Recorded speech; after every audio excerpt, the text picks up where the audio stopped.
Tenth class. आज हम chemistry का टॉपिक 20.10 समझेंगे, जिसका नाम है क्लासिफिकेशन ऑफ फर्टिलाइज़र। इससे पहले मैंने आपको फर्टिलाइज़र पढ़ाया था और आज उनकी क्लासिफिकेशन है। तो बच्चे, फर्टिलाइज़र को हम 3 टाइप की क्लासिफिकेशन में डिवाइड करते हैं या क्लासीफाई करते हैं। नंबर 1 है नाइट्रोजीनियस फर्टिलाइज़र, यानी ऐसी फर्टिलाइज़र जो नाइट्रोजन प्रोवाइड करेगी क्रॉप्स को या सॉइल को। नंबर 2 है फॉस्फेटिक फर्टिलाइज़र, यानी ये वो फर्टिलाइज़र होगी जो फॉस्फोरस प्रोवाइड करेगी। और नंबर 3 है पोटाशियम फर्टिलाइज़र, यानी ये पोटाशियम प्रोवाइड करेगी। तो यही बात लिखी है कि फर्टिलाइज़र को क्लासीफाई करते हैं according to the nature of the elements like nitrogen, phosphorus, potassium which they provide to the soil. यानी फर्टिलाइज़र को हम क्लासीफाई इस बेस पे करते हैं कि उनके अंदर कौन सा एलिमेंट मौजूद है। नाइट्रोजन मौजूद है तो नाइट्रोजीनियस फर्टिलाइज़र, फॉस्फोरस है तो फॉस्फेटिक फर्टिलाइज़र, पोटाशियम है तो पोटाशियम फर्टिलाइज़र। जी तो बेटे, सबसे पहले है नाइट्रोजीनियस फर्टिलाइज़र। देखिए, इसमें ना इस टॉपिक में समझने वाला कम है और याद करने वाला ज़्यादा है। तो पहली तो वही डेफिनेशन है कि these fertilisers supply nitrogen to the plant और सॉइल। नाम से ज़ाहिर है ना कि ये नाइट्रोजीनियस फर्टिलाइज़र है, तो ये सॉइल को क्या प्रोवाइड करेगी? नाइट्रोजन प्रोवाइड करेगी। अब जहन में सवाल आता है कि नाइट्रोजन क्यों ज़रूरी है, मतलब पौधे के लिए, प्लांट के लिए, जो फसलें होती हैं ना, क्रॉप्स, उसके लिए नाइट्रोजन क्यों ज़रूरी है? तो nitrogen is required during the early stage of plant growth, यानी प्लांट जब छोटा होता है ना, अर्ली स्टेज पे होता है, तो उसकी ग्रोथ के लिए वो नाइट्रोजन का इस्तेमाल करके ग्रो करता है। ठीक है। For the development of stem और लीव, और इस स्टेज पर किस चीज़ की ग्रोथ करनी है या डेवलपमेंट करनी है? अपने स्टेम यानी तनों की, और लीव्स यानी पत्तों की। तो पहला फ़ायदा आपने याद रखना है, या पहला नाइट्रोजन का काम याद रखना है कि नाइट्रोजन पौधे में अर्ली ग्रोथ करवाता है। किन किन पार्ट्स की? स्टेम की और लीव्स की। जी तो बच्चे, एक फ़ायदा हो गया। उसके बाद कहता है it is the main constituents of protein. आपने केमिस्ट्री के अंदर प्रोटीन की स्ट्रक्चर कभी ना कभी लाजमी देखी होगी। तो प्रोटीन के अंदर नाइट्रोजन पाया जाता है, लिहाजा अगर हम पौधे को नाइट्रोजन देंगे तो वो प्रोटीन बना सकेगी ना पौधे की बॉडी, तो उसको प्रोटीन मिलेगी। उसके बाद nitrogen imparts green colour to the leaves, यानी पत्तों को ग्रीन कलर नाइट्रोजन की वजह से होता है। इसका मैं थोड़ा सा रिलेशन बता देता हूँ। देखिए, पौधों के अंदर ना एक पिगमेंट होता है जिसको हम क्लोरोफिल कहते हैं। ये वही पिगमेंट होता है जो पौधे के अंदर फोटोसिंथेसिस करवाता है, उसको ग्रीन कलर देता है। तो उसमें यानी क्लोरोफिल के अंदर नाइट्रोजन शामिल होता है। यानी आप यूँ समझें, अगर पौधे को नाइट्रोजन मिलेगा तो वो क्लोरोफिल बना पाएगा, क्लोरोफिल बनेगा तो ग्रीन कलर उसको लीव्स को मिलेगा। तो इट मीन जो हमें पौधे ग्रीन नज़र आते हैं, उनके लीव्स ग्रीन नज़र आते हैं, उसमें नाइट्रोजन भी शामिल होती है। And finally enhance the yield and quality of the plant, यानी नाइट्रोजन पौधे की जो यील्ड है, पैदावार है, उसको बेहतर करता है और उसकी क्वालिटी भी बेहतर करता है। जी तो नाइट्रोजन या नाइट्रोजीनियस फर्टिलाइज़र के अंदर पहला सवाल एंड होता है, जो कि बेसिकली यहाँ से लेकर यहाँ तक है। सवाल क्या है? What is the importance of nitrogen, या सिंपल कह लेगा कि इम्पोर्टेंस नाइट्रोजन की क्या है, या यूँ पूछ लेगा कि नाइट्रोजीनियस फर्टिलाइज़र की क्या इंपॉर्टेंस है। तो यहाँ से लेकर यहाँ तक लिखना है। उसके बाद बेटे हमारे पास है एग्जाम्पल्स ऑफ नाइट्रोजीनियस फर्टिलाइज़र। अगर वो आपसे ये पूछ लेता है ना कि नाइट्रोजीनियस फर्टिलाइज़र के ऊपर एक शॉर्ट नोट लिखो, तो फिर आप ये फ़ायदे लिखेंगे, एग्जाम्पल भी साथ देंगे, क्योंकि उसने नाइट्रोजीनियस फर्टिलाइज़र के ऊपर नोट पूछा है ना। सो एग्जाम्पल कौन कौन सी है? Ammonium sulphate. यहाँ पर अमोनियम आपको पता है ना NH4 होता है, तो अमोनियम के अंदर N नाइट्रोजन आ चुका है, लिहाजा ये नाइट्रोजीनियस फर्टिलाइज़र है। उसके बाद है कैल्शियम साइनामाइड। ये जो साइनामाइड है, इस ग्रुप में यहाँ पर नाइट्रोजन आता है। ठीक है। उसके अलावा अमोनिया आपको पता है NH3, यानी उसमें नाइट्रोजन आ रहा है। अमोनियम नाइट्रेट, अमोनियम में भी और नाइट्रेट में भी नाइट्रोजन शामिल होता है। अमोनियम फास्फेट, यानी अगेन अमोनियम है तो नाइट्रोजन आ गया, फिर अमोनियम क्लोराइड है और फिर यूरिया है। यूरिया भी बेसिकली नाइट्रोजन की फर्टिलाइज़र है और ये सबसे ज़्यादा कॉमन फर्टिलाइज़र है। सो बच्चे, एग्जाम्पल्स में ना आपने ये सारी एग्जाम्पल याद रखनी है। हाँ, किसी बच्चे को एक दो कम भी याद हों तो कोई मसला नहीं है। ये एग्जाम्पल वो आपसे कब पूछेगा? अच्छा, अलग से भी शॉर्ट पूछ सकता है कि some examples of nitrogen fertiliser पूछेगा आपसे। आप एक पॉइंट में एक एग्जाम्पल लिख के एक लिस्ट बना देंगे। उसके बाद बेटे यूरिया पे आपको सवाल आएगा कि ये जो नाइट्रोजीनियस फर्टिलाइज़र में एक टाइप है ना यूरिया, इसके ऊपर नोट लिखो, छोटा नोट।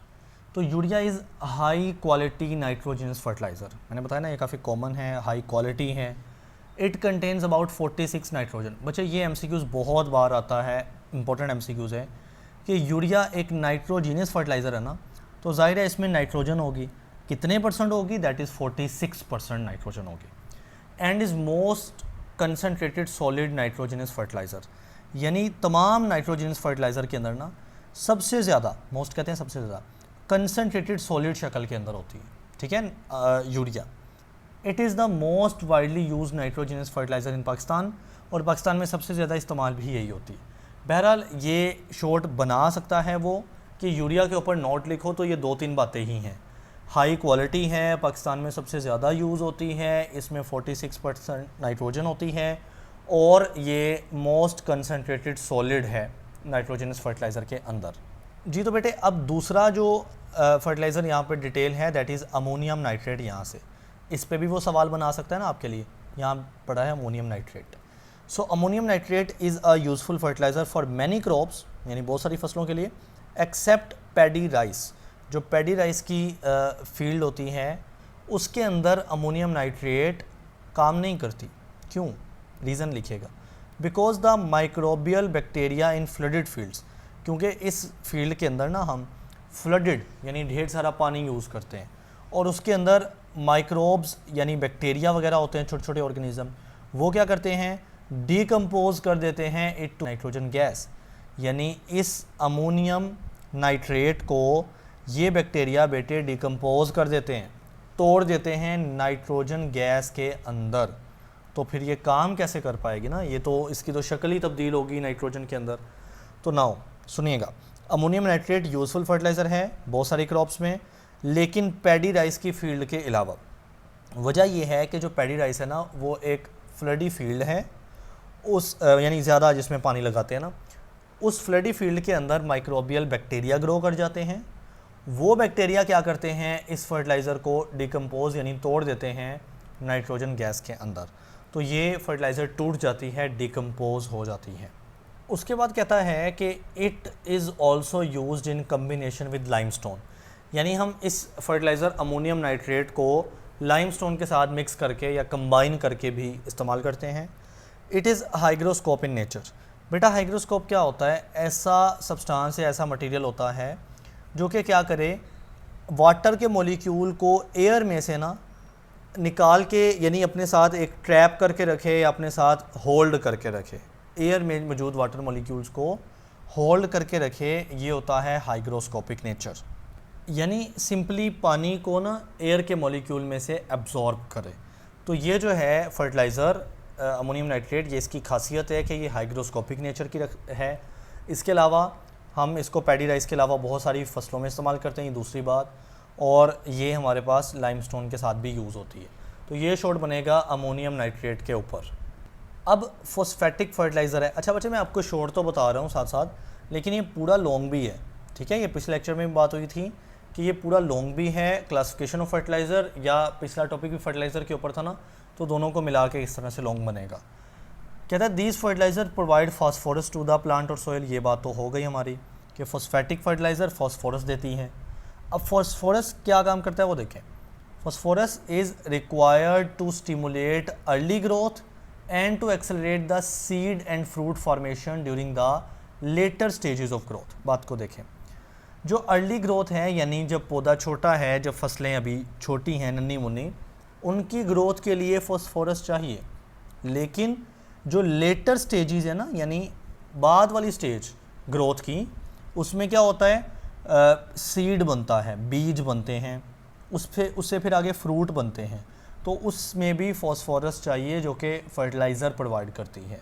ठीक है, मैं दोबारा बता रहा हूँ, फॉस्फोरस पौधे को अपनी अर्ली ग्रोथ में भी चाहिए और बाद वाली ग्रोथ में भी। बाद वाली ग्रोथ में क्या करना है उसने सीड और फ्रूट फॉर्मेशन करवानी है फॉस्फोरस से। उसके बाद है फॉस्फोरस के बारे में, it also increases the resistance to disease. जो बीमारियां हैं उससे मज़ाहमत कहते हैं, बीमारियां फिर कम लगेंगी, बीमारियों से लड़ने की ताकत कह लें। तो फास्फोरस जो है वो डिजीज़ यानी बीमारियों से लड़ने की ताकत देता है किसको, पौधे को, या ताकत नहीं तो आप मज़ाहमत कह सकते हैं जिसको हम रेजिस्टेंस कहते हैं, यानी पौधा जल्दी फिर ना डिजीज़ नहीं पकड़ेगा, जल्दी बीमार नहीं होगा। The various phosphatic fertilisers have different compositions due to which they have different solubility. ये तो ऐसा ही होता है ना, जैसे नाइट्रोजन की कितनी ज़्यादा फर्टिलाइज़र्स हैं, उनकी डिफरेंट कंपोजिशन होती हैं और उनकी फिर पानी के अंदर जो सॉलेबिलिटी है वो भी डिफरेंट होती है। बहरहाल अगर ये शॉर्ट आता है ना कि फॉस्फेटिक फर्टिलाइज़र में फॉस्फोरस की क्या अहमियत है, तो यहाँ से लेकर आप लिखेंगे डिजीज़ तक, ये जो सॉल्युबिलिटी वाली बात है ये आप छोड़ सकते हैं। उसके बाद कहता है the two most important water soluble fertiliser, जो पानी के अंदर हल होने वाली फर्टिलाइज़र्स है सबसे ज़्यादा, वो है सुपर फॉस्फेट या कैल्शियम सुपर फॉस्फेट। ठीक है, ये इसका फार्मूला है CaH2PO4 twice. Okay, super phosphate यानी कैल्शियम सुपर फॉस्फेट। और दूसरी एग्जांपल है ट्रिपल फॉस्फेट या di ammonium phosphate. Di ammonium तो देखें अमोनियम NH4 के साथ ट्वाइस लिखा है, 2, ठीक है, और HPO4 ये हो गया डाई अमोनियम फॉस्फेट। तो एग्जांपल भी याद करते होते हैं कि फॉस्फेटिक फर्टिलाइज़र जो सबसे 2 कॉमन या सबसे इंपॉर्टेंट है वो कौन कौन सी हैं। Number 1 calcium super phosphate, formula याद करेंगे आप। नंबर 2 ट्रिपल फॉस्फेट या डाई अमोनियम फॉस्फेट। उसके बाद बेटे हमारे पास है potassium fertiliser. These fertilisers provide potassium to the plant और सॉइल, ये पहली बात हो चुकी है शुरू में ही।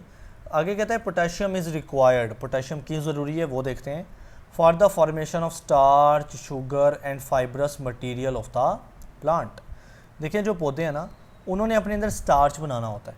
स्टार्च क्या होता है? स्टार्च एक कार्बोहाइड्रेट की जो पॉलीसेकेराइड क्लास होती है ना, जिसमें बड़े बड़े कार्बोहाइड्रेट्स होते हैं, उनमें से एक इम्पॉर्टेंट है स्टार्च।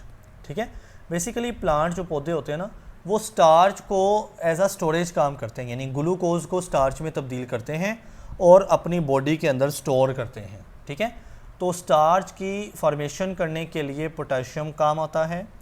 इसके अलावा शुगर के लिए पोटेशियम काम आता है, शुगर बनाने के लिए। और इसके अलावा फाइब्रस मटेरियल जो प्लांट बनाते हैं ना, फाइब्रस मटेरियल, उसमें भी पोटेशियम काम आता है। आपने सुना होगा ना कि फ्रूट्स के अंदर, वेजिटेबल्स के अंदर ना फाइबर्स मिलता है, हमें फाइब्रस मटेरियल मिलता है। उसके अलावा शुगर है, ठीक है, उसके अलावा स्टार्च है। इनकी फॉर्मेशन करने के लिए या करते वक्त पोटेशियम काम आता है। उसके बाद जो बात है वो सेम है कि they increase the resistance to disease, यानी बीमारियों के ख़िलाफ़ मज़ाहमत पैदा करेगा ये again potassium. And make the plant strong, ये वही बात है कि प्लांट्स को ताकत मिलेगी, वो बीमारियों से लड़ सकता है। By helping in the healthy root development, और उसके साथ ही प्लांट को कैसे स्ट्रॉन्ग किया जा रहा है, जो रूट है ना उसकी जड़ें हैं वो डेवलप करवाई जा रही हैं मजबूती के साथ। कहते नहीं कि जड़ें जितनी मजबूत होगी पौधा उतना ज़्यादा मजबूत होगा, क्योंकि वो खड़ा रह सकता है। उसके अलावा पोटेशियम का क्या काम है? They also help in the ripening of seeds, fruit and cereals. तो जो सीड्स बीज हैं, फ्रूट फल हैं, और सीरियल ये जो दालें वगैरह हैं, अनाज वगैरह हैं, तो इनका पकना होता है ना, ये बहुत ज़रूरी है पकना, पकेंगे तो इस्तेमाल के काबिल होंगे। तो इनकी राइपनिंग यानी पकाने में भी पोटेशियम काम करेगा। उसके अलावा potassium fertilisers are specially used for तंबाकू, कॉफ़ी, पोटैटो और कॉर्न। बच्चे ये सारे हमारे पास पौधे हैं या फील्ड्स हैं, तंबाकू का, कॉफ़ी का, पोटैटो का और कॉर्न का। इनमें पोटेशियम फर्टिलाइज़र यूज़ होगा। तो आपको ये MCQs बनता होता है कि पोटेशियम फर्टिलाइज़र कौन सी फील्ड में इस्तेमाल होगा। इन चारों में से एक सही ऑप्शन होगा और 3 अलग फील्ड्स होंगे जो कि आपको नहीं टिक करना, आपको सही वाला टिक करना है। तो बहरहाल ये हमारे पास ख़त्म हो गया सवाल कि पोटेशियम क्यों इम्पोर्टेंट है पौधे के लिए, या पोटेशियम फर्टिलाइज़र में मौजूद पोटेशियम की क्या अहमियत है। अब कॉमन एग्जांपल अगर हम देखें ना तो वो है potassium chloride, potassium sulphate, potassium nitrate. याद रखना अगर पोटेशियम फर्टिलाइज़र के ऊपर आपसे नोट मांगा गया ना तो आपने सारा ही लिखना है विद एग्जांपल्स।